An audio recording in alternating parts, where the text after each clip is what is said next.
2019, 2:45 p.m. How many days has Clay gone without saying the wrong ones? Akenta? Ariel? Alright.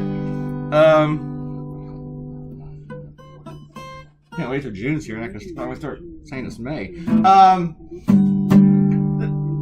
It is 2:45 p.m., May 9th, 2019, and this is episode 628,000. No, this is episode 469. I just made something up. Why not? I can be like Donald Trump, just make some shit up.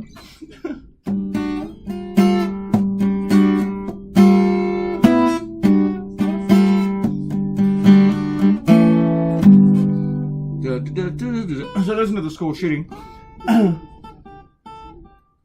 I think Donald Trump was more concerned about the attack upon him by the New York Times. You know, it's kind of funny. Donald Trump said it was fake. First off, he explains that losing $1 billion on his money was a great way. You know, it's a business thing. It's like a sport to show in taxes. You know, so they pay as little as possible, if any. And then he said it's all fake news. So which is it? Is it? Did you lose all that money to avoid paying taxes, or is it fake news? He never really pointed out anything specific that was wrong about the story. Donald Trump lost $1 billion over a decade. He is not a great businessman. If you still think he's a great businessman, that he created a great business, that he's a great negotiator, you are in the cult. He is none of those. He built this image, and people are still buying it. It's not real. It's like you see him on the TV show and the book, and you're like, oh, he's a genius. But you might as well think Alan Alda is a doctor. He's a great surgeon. And he's not a surgeon at all because of that role on MASH. And he had to point out exactly what role he did. In case you're a Republican, you're like, hey, what did Alan Alda do? I don't remember no Alan Alda back in the 80s. It'd be like thinking Norman Reedus is really out there killing Nazis. I mean, not Nazis. Zombies. Who's killing Nazis? Brad Pitt, yeah. Brad Pitt killed a whole bunch of Nazis because I saw it on a big screen. And he called them Nazis. All right. But yeah, he lost $1 billion. And one of the weirdest things in the thing is that he was like claiming that this income and credit for like 3 years straight was like 500,000, then like 1 million, then like maybe 11 million or 10 million, and then all of a sudden the next year is 52 million of interest, but they can't find anything in any public records that accounts for where that interest would come from. And you might say, well, it's his money, it's his business. You file taxes. You know, the IRS wants to know where that stuff is coming from. So yeah, he lost $1 billion over 10 years, but he has an explanation for his sycophants. You know, if you don't believe he's a great businessman, don't worry. Donald Trump's explanation for this is, I meant to do that. That's it. So, but the other thing is, if he, since he was showing all those losses, as he says, you know, for a good reason, but if it's not true, if he didn't really lose all that money, then didn't he commit tax fraud? Say it with me, kids. Tax fraud. So I don't know if he committed tax fraud or not. I don't know, but some of his excuses is like he's admitting he committed tax fraud. And this was all at the same time that he was publishing that stupid book that he didn't actually write, The Art of the Deal. The real art of the deal is asking your daddy for money again and again and again and again that you never pay back. So, and then you call reporters pretending like you're somebody else to talk about yourself, about how much shit you own.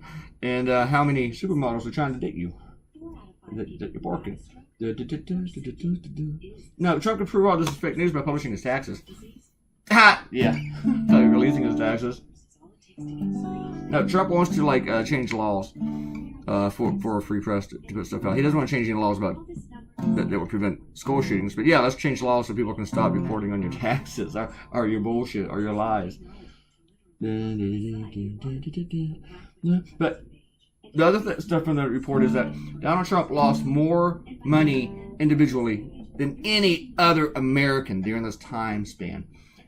He was literally the biggest loser. And he accounted for 1% of losses of all losses declared by American tax filers at that time.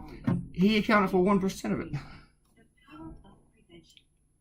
Gee, I know. Gee, I hate losing $5 on the couch. I'm like, where the hell is it? $1 billion, over $1 billion. And it was one of those hate rallies. And like a day, 2 days after the school shooting, somebody yells out, you know, that we should shoot immigrants at the border. And Trump laughs about it. And then he says, oh, only in the Panhandle could you get away with saying something like that, because it was in the Florida Panhandle. But no, you can get away with saying something like that at a Donald Trump rally. Just like you can goose step at a Donald Trump rally, you can heil at a Donald Trump rally, you can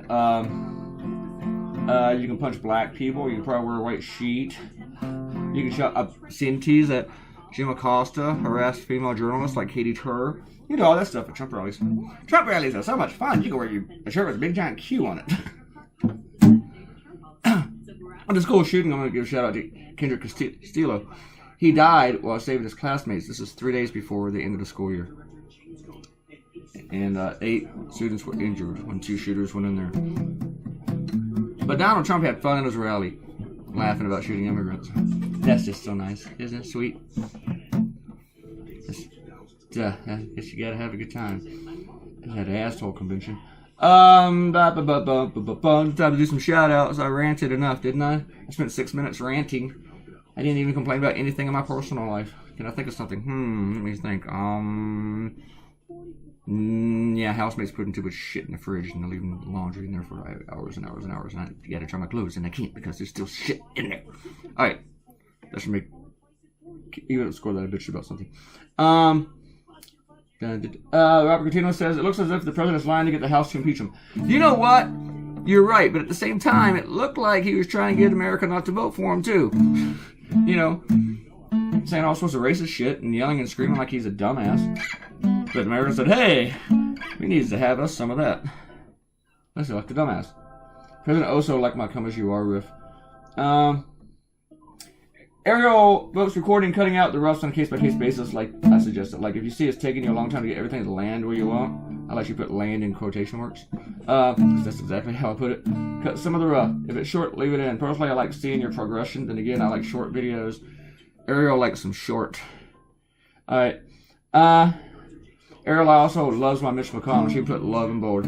He's never looked more like a decrepit turtle, yet totally recognizable.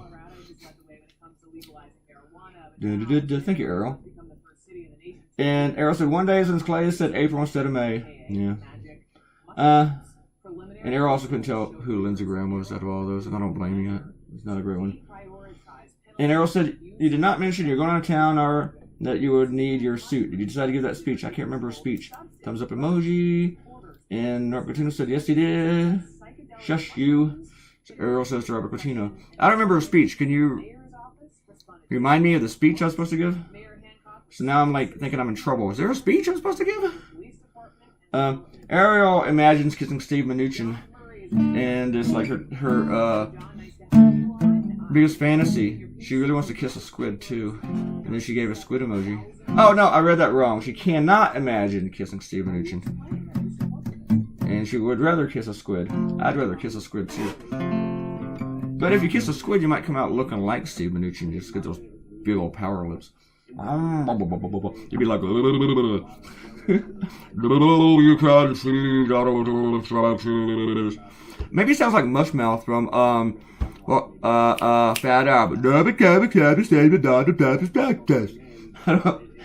TJ only recognized Mitch and Barr, but after I mentioned Lindsay's name, figured that one out.